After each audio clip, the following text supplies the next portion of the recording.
businesses, and the first yes that we got back was from this storage facility that is smack dab in the middle of the neighborhood.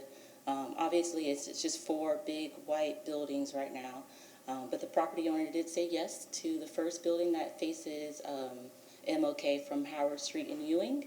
And I reached out to the community and said, hey, we got a wall to paint. What do you guys say about what you want to see here?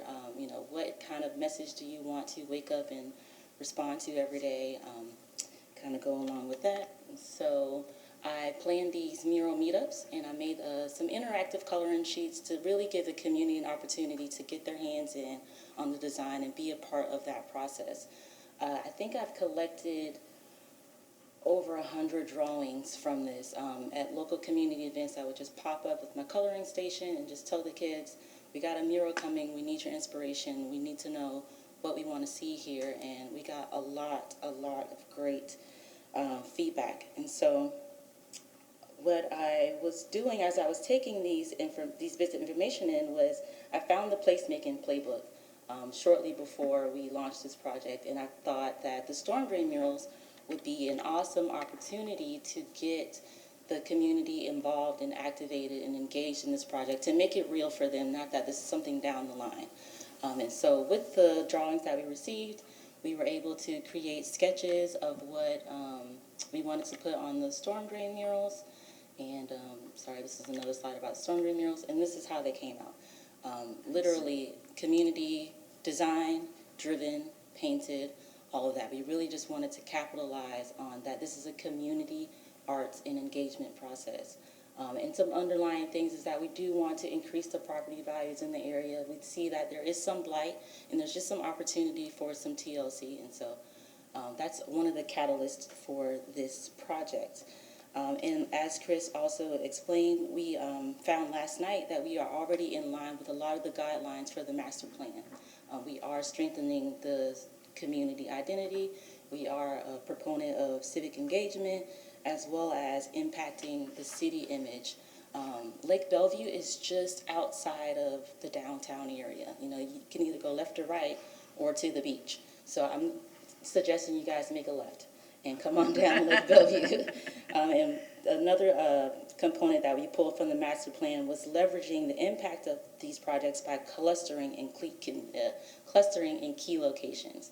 And so with the storm drain murals, you can see we're 75% of the way done down MLK. We've identified one of the sites, which is the storage unit that we can paint on. And the dragon represents where that home is in comparison to the entire neighborhood. And so we really want to, we're going to finish up the storm drain murals in February and put our sights on the painted intersection. Because this process and this project has been going so well, we've been asked by the City of Clearwater to be a pilot for the painted intersection. We're getting a lot of great response from that, as well as some really good ideas from the artists about using these same drawings that we've collected in the design and making a mosaic so that this becomes more of a legacy project. Kids 5 or 10 years from now, however long it lasts, can come back and say, I was a part of that, I did that, I was here for that. And so that is that on that. I have already reached out for a lot of support. Aaliyah, my media director here, has been a part of all of the events, capturing images and making videos for us. I would say I have exhausted the resources from the City of Clearwater. I've worked with Chris and Juliana, who have made this project very effective and easy to move on down the pipe train. Of course, we reached out to Pinellas Community Foundation that did give us a starter grant to get this project underway. Reached out to Walmart. Popeyes has come through with the chicken sandwiches and Dunkin' Donuts. And so I'm here today just to ask for some more influential support from the Clearwater Public Arts Board. What we really need help is communicating with more stakeholders in the area that this mural project is an opportunity to be active in the community, to increase the property values of their own individual properties, and it's just a different way to give back to the community. Instead of a financial donation, a wall to paint on would also be effective. And I said that we need your help. And so the funds for this project would go to hiring an artist. We have reached out to several artists, some names given to us by the city, some relationships that I've built with local artists as well, to pay for the paint, for us to continue to organize these things and get these projects completed. So that's all I have. And I thank you for the time. And if you have any questions or ideas for feedback, I'll be open to hear those as well. Other questions? The mosaics you mentioned, where will you get the position for those locations you're thinking about? So we do have a sketch, and I did not bring it with me, but they would go on the painted intersection. Kumpa was the artist who suggested this idea for us, and he is a street artist, for a lack of better terms, and he would draw them out or have the kids come and paint them out and maybe put their initials or something like that so that they can be literally stamped into the ground as a part of history. Their painted intersection is really a coup for this neighborhood. It's been a process that's been going on and trying to get approval for a number of years now. The Planning and Development and Neighborhoods Coordinator, Juliana Green, has been working hand in hand with them and with our Traffic Operations Division to get this pilot study approved. So they are one of 2 neighborhoods that will be able to participate as part of the pilot study and get those painted intersections. So is it the whole intersection? Because I'm a little unclear. So this what intersection actually is actually 4 stop signs, and it will be the entire intersection. But it's not like a Drew Street intersection stoplights. It's a smaller scale situation, and it's really in a key space in the community. We have the Stop and Shop there, we have the police substation, Belmar Park to the left, and then it's just a community. There's homes, there's houses around, and so we've started reaching out to the community to get their approval as well as some inspiration for the design. And so we want everyone to be involved, just as they've been in the storm drain murals, and this is just another opportunity to make your mark. That sounds awesome. Thank you. It does. Have you reached out to Home Depot or Sherwin-Williams, those kinds of places for materials? We have not yet. Luckily, the City of Clearwater has been a partner for us with the storm drain murals, as well as the artists who I've reached out to have their own sources for getting materials and supplies like that. So I guess when the time comes, if we really need to, and we will. Because they have programs. Okay, thank you. Any other questions? No, that's awesome. No, Okay. it's phenomenal. Applaud your grassroots efforts to build community. Great progress. Thank you. Looking forward to it. Me too. So we need a movement to approve? Can I move? Yep, I move to approve the $8,500. Is there a second? Yes, I'll second. Okay, all in favor? Aye. Any opposed? Yay! All right. Congratulations. Awesome, thank you. Invite us to the opening.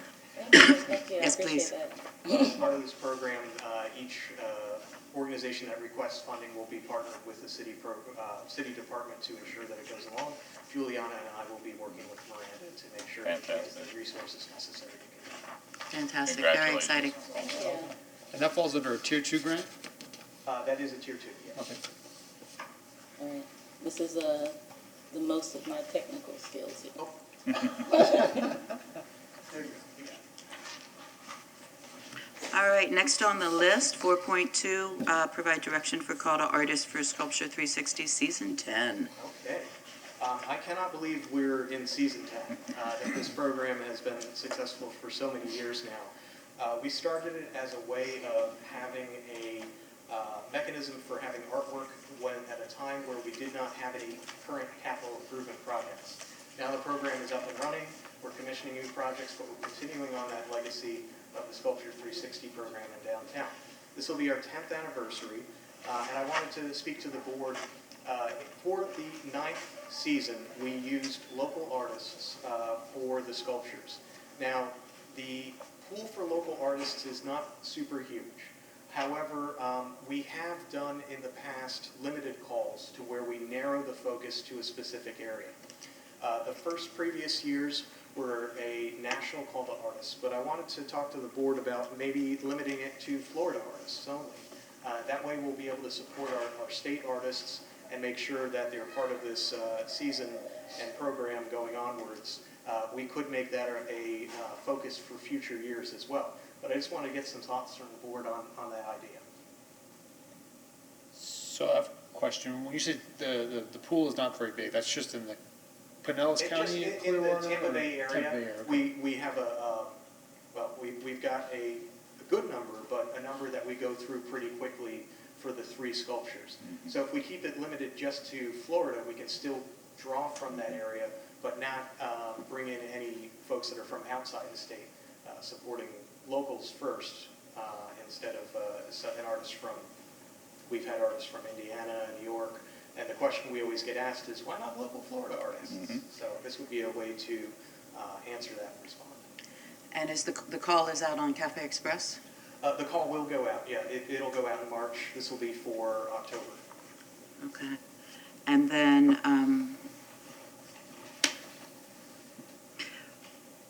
I like that because it still gives us a chance to pump up our local artists. I also have heard a lot of feedback.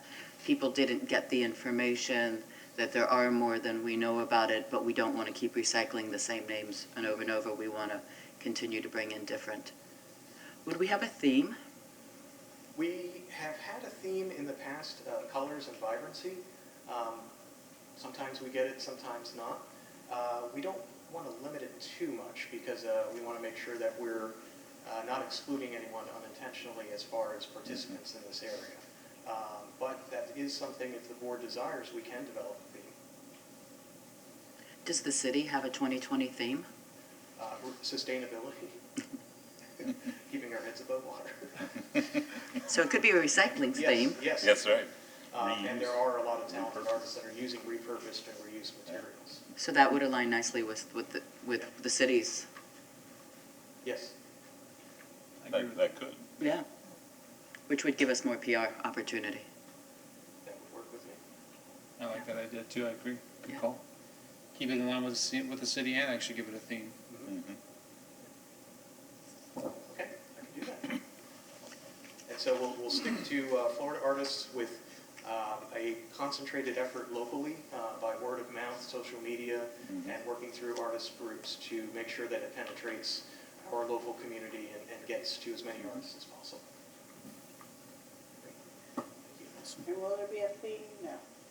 Theme of sustainability or recycling? Yes. Yes. Okay. I think that'll expand the kind of artists that we get. I think so. Make it fun. Okay, great. Any more questions on item 4.2? Moving on, 4.3, election of officers. Do this every year. We do this every year. By code. It's okay. So we'll take motions for nominations this year. All right, who would like to make a nomination to be the chair? You are allowed to nominate yourself. Yes, you may. Yes, you may. I'm willing to stay if anybody wants. I nominate you, stay. Ah, thanks. You're Second. sweet. All in favor? Real quick. Any opposed? No. All right, you guys just stay next to me, Fantastic. okay? Someday I'll get the order down. And now we need nominations for vice chair. Currently, you're vice. Okay. Anybody want to nominate themselves for vice chair or somebody else? I nominate you. Really? Sure. You can't make a motion, you're the chair. Oh, that's right. One of these years I'll get it right. Okay, you have to nominate him. I'll nominate you. I'll second it. All in favor? Any opposed? Very quickly. Democracy. Moving on. I'm humbled. I never get to hit the gavel though. Well, she may not be here. I won't show up someday right. just so you So can. you can slam it down, there you go. Officially start the meeting. It's too much fun. All right, old business items. All right, review current public art and design board discretionary fund balance. So we have a real-time, if we're considering the $8,500. the grant of $8,500 to FYI. Our real-time balance of unencumbered funds is $92,785. We have $9,000 encumbered to the Clearwater Arts Alliance and $8,500 encumbered to FYI Community Partnership.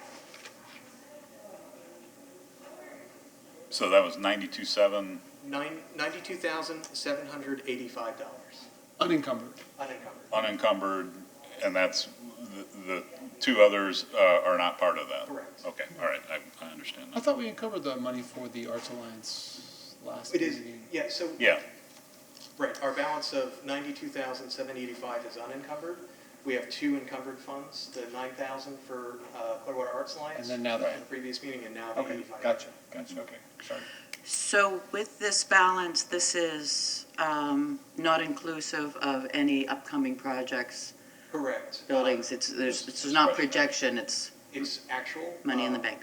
It's in the bank. It's available for us to support grant requests for enhancing existing capital improvement projects or starting a new special initiative project. Okay. So those funds are available for board use. One thing is that for our funds, we go to the Clearwater City Council afterwards. So I will present Ms. Douglas's request to the council.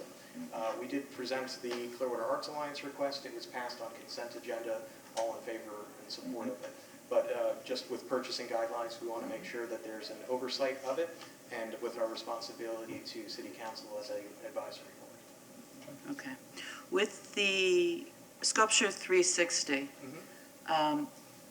is there an expense to us on that? It Well, is, or do we pay the artists? I forget. we pay the artist $3,000. There's nothing that needs to come through any approvals. We just do that out of our contractual funds, and the artists get that as a temporary Second. loan. Temporary loan? It's a temporary loan of artwork. I gotcha, okay, It's an honorarium. gotcha, okay. Any other questions on that? I'm proud of us, that's good, we haven't always been that healthy. We're doing well. We can help a lot of people. how is, I guess I do have a question, how has that been growing, or as funding source, that donations, or? What we do is any capital improvement projects that are access limited. Say, Right. for example, it's in a water treatment facility or it's in a fire station that doesn't have access to the public typically, it would go into this Sweet. fund to be used Okay. elsewhere. All right, thank you for reminding. Didn't we take something out of the fund, or there was a project that we just had not to do it? I think actually it was at the fire station up in Countryside. There was gonna be some money, but then we pulled it out. And just, The shed loan? I thought so, and it was in your absence, I think. Some projects are donating into the fund, 45, I do believe, not 45, the Countryside Station did contribute to the. Yeah, because they never did any art up there, they just said, we'll just put the extra money. That part of the capital funds went into the actual. Right. So it can go there a couple different ways. Yeah, our older mechanism when we had the requirements of the private developers is that if a developer did not want to have artwork on their site, they could could contribute donate to it. the fund. But that is now a voluntary program. If anyone wants to give us money, they can. But there's no longer a code requirement. Need to change that code.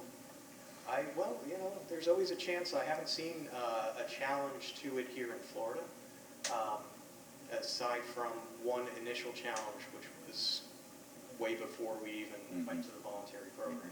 So I haven't seen any following from there. But it still remains voluntary until otherwise changed. Got it. We have ways.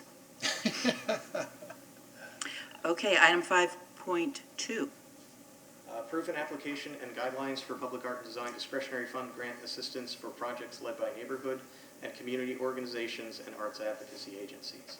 The board authorized me to go ahead and codify that for you. I've done that you have in your packet. This is governing the process that FYI and the Clearwater Arts Alliance, we want to make sure that there's an organized way that these projects are done. These are the areas in which that we evaluate the program. It gives us tiers for the requests and then gives us the criteria as far as adherence to the public art design plan, the community cultural plan, demonstrated a history of success with similar and other projects, and anticipated community impact. So this will govern, it governs this and any future applications for that. Any comments we need to make on that, Chris, or just? No, just wanted to let you have that. I guess what you could do is a motion to officially codify it. Yeah. It's on records right now, but that helps if you want to do that too. Okay. Motion to approve the assistance write-up that you did, Chris. Is there a second? Second. All in favor? Aye. Aye. Any opposed? So approved. Okay. Thank you very much. Review a verbal update of the Clearwater Arts Alliance to fund their proposal for Phase 5, Thinking Outside the Box.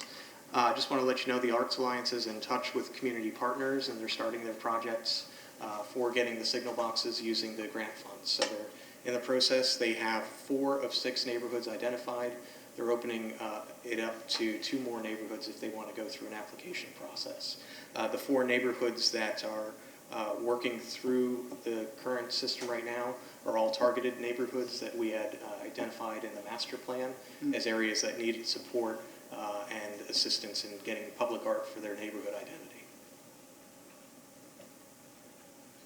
Do you know if one of those neighborhoods is the countryside, or not the countryside, excuse me, the Clearwater Country Club neighborhood? Country Club, let me look here on my list. Would that be the list of neighborhoods that's right here? Yes, that's on the app. That's on that, so Okay. Yep. those are what we're approving. Those are our focus areas. However, it does not limit any neighborhood from requesting and coming in. It's just these are areas that are identified as not within a target range of a capital improvement project. Many other areas have access to a library, recreation center, station of, first responder station, or some other way of communicating, some other way of commissioning public artwork. That makes sense. That's a pretty small list. I thought there'd be a bigger one than that, but. That's using a 1 mile target range. Okay. So we do have pretty good saturation in the community, but these are the areas that just don't have much of anything. Right, right. That's awesome. That's good. That means got a lot of public buildings spread out amongst the city. Mhm. Is there any action that's necessary from us on 5.3 except No. to be aware of? No, just to inform you on the process of your grant. 5.4, Okay. how is review Morningside? Review a verbal update from staff on Morningside Recreation Center public artwork. In your packet is a installation view and a close-up of the work by Guy Kemper. It's beautiful and fits extremely well at the facility. It was installed over Martin Luther King Jr. Day weekend on Monday when the facility was closed. We did not have to limit access or anything to the public, so we were able to take care of it really quickly and easily. Guy Kemper is very satisfied with the installation, and the public and community has been positive in their feedback so far. Will there be a ribbon cutting? We will arrange one, yes. What's the overall size of it? It is, I'd have to check, but it's Ballparky? Looks like about it's probably 5 foot by 7 foot. 10 foot A wide, bit 5 bigger foot tall. than the doors, yeah. Yeah. It's so much double doors, or 6 foot wide, Okay. so you got the ADA code there, so you have So about 10 7 foot. foot, yeah. We're good. I'll say so. That's a detail view. Okay, so that's just moving in on the actual. Yeah, that's seating just one of the mosaic. panels. I wanted to grab that one because it includes elements of the original design that was created for the facility, the green grass of Morningside's neighborhood. He continued that on through to the existing mosaic. Gotcha. Oh, that's awesome. Great. Community's finally, happy, that we're was a happy. That was a long time happening, and I'm glad to have done something that looks very nice in the facility. It occupies now an area that really needed some attention to it. That was just a big blank wall previously. So it's got a nice pop of color in that facility. It works well with the overall design as well. We hope that the residents of Morningside will be happy with it. Short one. Yes. I'm not a resident of Morningside, but of the Countryside area. people over there, yeah. But, Nice facility. yeah, it's a beautiful facility. I know it'll be well used. Fantastic. Does anybody else have any other comments on that? Except we'll see y'all at the ribbon cutting? Yes, I will make sure to schedule it with the board. I'll have a date in the near future. And then yep. Sorry. Very sleepy. Good job. Thank you. All right. Director's report, please. Okay. I just wanted to say that the health of the program is going along well. We are commissioning work for our capital projects coming up. We've got work happening in partnership with Imagine Clearwater. They are setting aside spaces for us for public artwork within the Clearwater Walk section, which is to the north of the band shell. It's the more sort of serene section that has some gardens of native plant life in the area. Fish. So, fish and most likely birds. I'm just thinking of a poor raccoon or something that was told, sit here, make sure you're always stay. Yeah. But we'll be able to have some work in that area, as well as a lot of aesthetic design that's happening within the park itself. There's a water feature that goes into the entrance plaza that some tile work will be put onto the side of. There are going to be interactive community walls as well, whether those are going to be an art installation or kept for rotating mural walls, that is still to be seen. But development continues to happen. I've been very close, working closely with the designers and the team that are moving forward with that project. What is the time frame? I know that it's a moving target, but is that a 2020 thing? Probably not. Probably not, no. It's okay. We're at 30% now. We're anticipating hopefully by the end of February to get closer to 60%, but I'm not sure where that ball rests right now. Will we want to earmark some of our funds for when that comes up, or is there money There's as a money part of that? in the account, and I'm currently working to identify some design funds as well. We can do up to $200,000 per project, so we have that. We've maxed it at a close to $70 million project. We far exceeded that, but we're looking for areas that can be used, areas and funds that can be used to support public artwork from the project budget as well. Okay. Just to maximize the impact and have more art opportunities than just the $200,000. Right.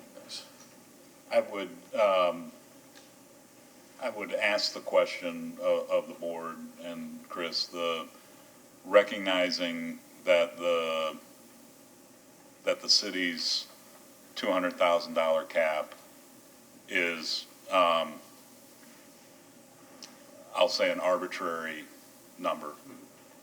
And as an important of community project that this is going to be, that if it's recognized, should it be recognized by City Council that additional funds are needed in this type of project, because this is the heart of the city. Yes. And it's an arbitrary $200,000, and it's not reflective to the level of quality that this project is going to be and for the 50 years that it's going to be.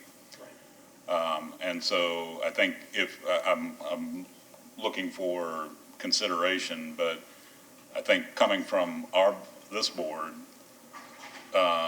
asking whether that number could be calibrated to the size and scope and visibility of what this park is going to be. Well, and to that comment, it might be useful if at the next meeting we had a sheet of, and again, understanding that there's phases and it's fluid, here are the different places where we will have that opportunity. Here are some of the kinds of things that we might want to put there. Then we can give some feedback on what some budgets might be, and then there's backup to that to say, okay, well, if we want to do all of these pieces, there's these ranges of price points that we know they might be, as well as the fact that we can start to wrap our head around, because once we get to that point, it's going to be huge. Yeah. It's going to be huge, it's Right. going to be a lot, it's going to be very exciting and fun.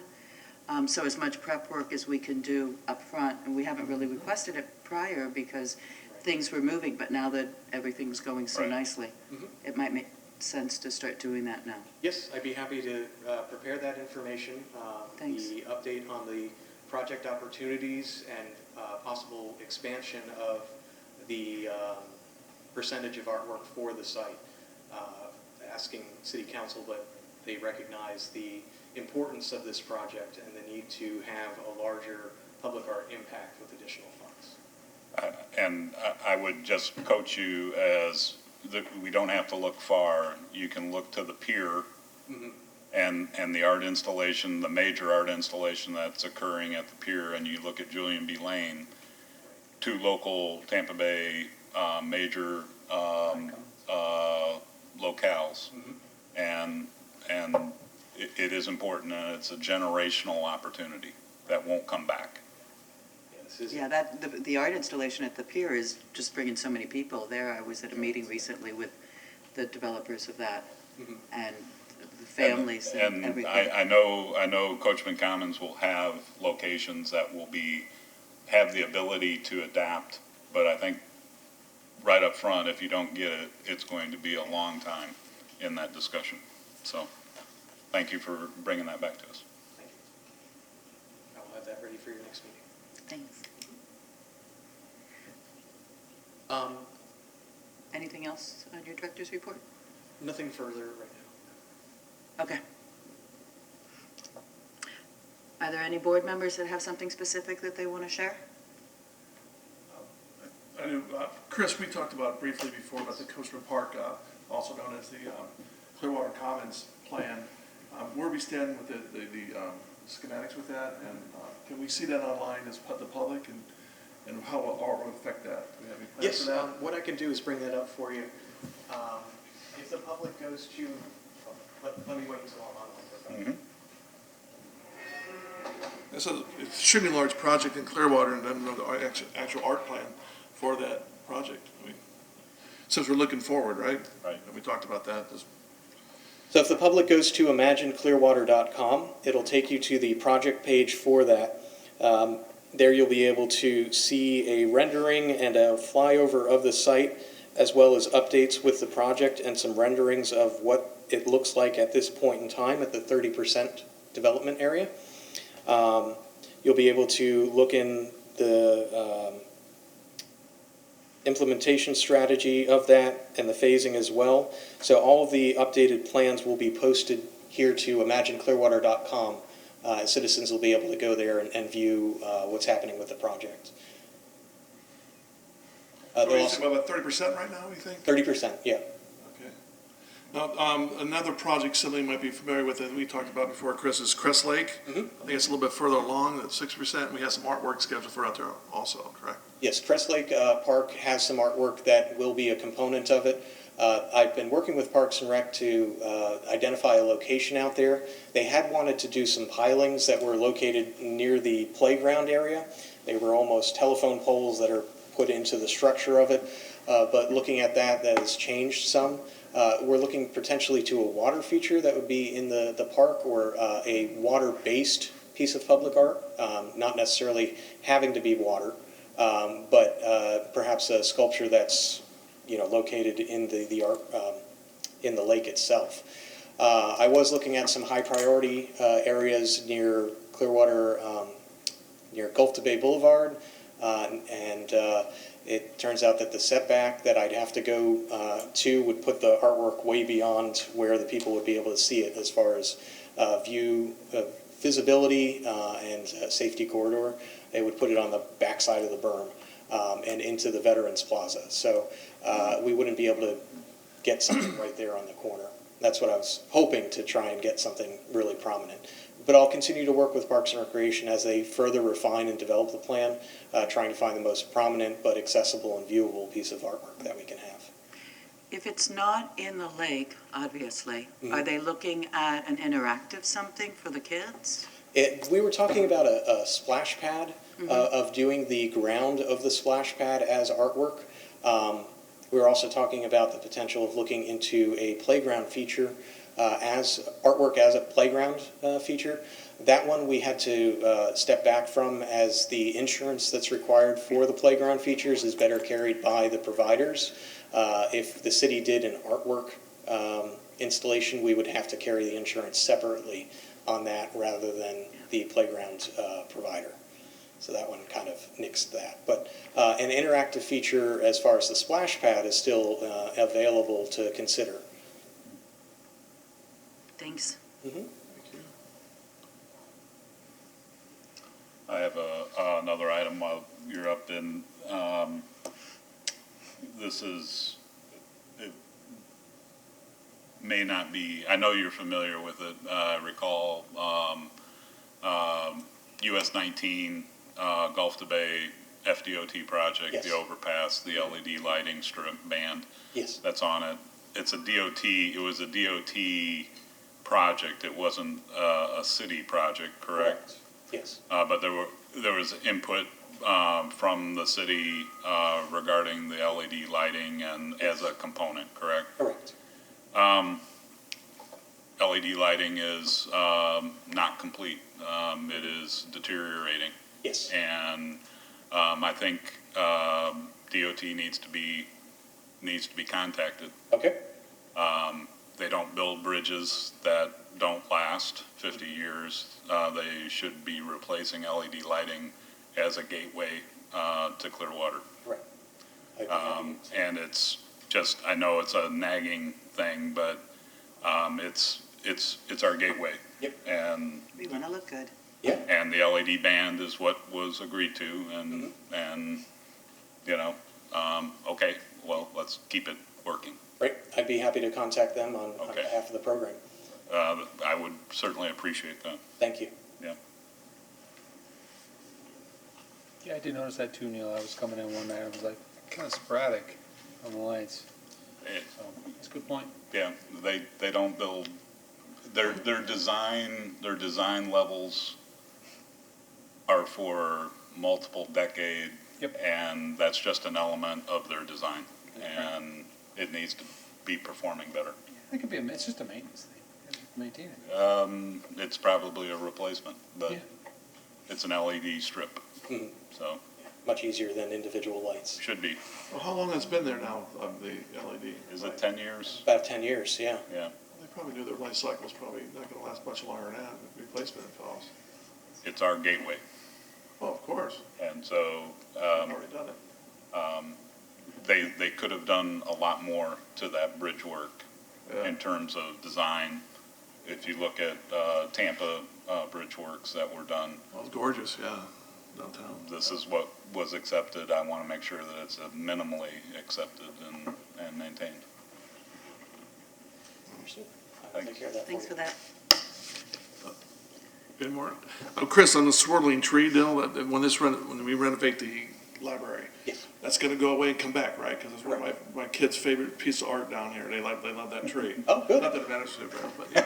But that's a That's great piece of art, and I know it's gonna be taken down and removed out here. You guys gonna, Yes, as the library construction goes on, I'm actually having a meeting tomorrow with engineering to discuss how we will remove temporarily the piece and then transport it back to the site. While it's being removed, while it is removed, we will do that grinding that we needed to do I was gonna ask to about that. finish the swirling on the base of the tree. It was something that Parks and Rec staff attempted to do in place, but it needed to be done in a shop or an off-site location rather than right there in the public. So that's something we will take care of while the tree is down, and it'll be returned to the library once the construction area allows for it. This is one right out here, right? Yes. Mhm. Yeah. It's a couple of swirl marks on there. I mean, it just got away from the person who was doing it. So, once upon a time, we were going to gate the tree, fence the tree, Correct. and then we ended up with a fence around the whole entry. When it comes back, will we fence it, or is the swirling going to satisfy the reason we wanted to fence it?